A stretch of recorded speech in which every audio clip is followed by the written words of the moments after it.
I am utilizing the Bit Integrations plugin to establish a connection between these two platforms. Let's go to Bit Integration Dashboard. Now click Create Integration. Now search and select Trigger, which is Divi.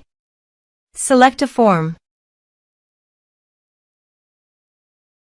Click Next. Search and select an action. Registration. Choose an action type. Map the respective fields.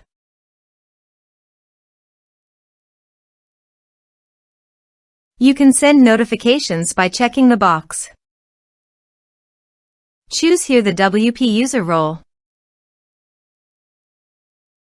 You can check the box for auto login after registration. You can also map here meta field. Here are advanced features in conditional logic. If you want, you can use it for your own requirement. Now click on Save. Now go to your form and type some information and submit the form.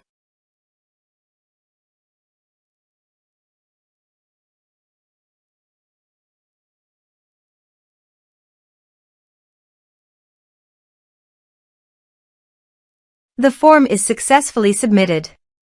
Now go to the user's dashboard. And here you can see after the form fill up the new user created successfully done. Thanks for watching.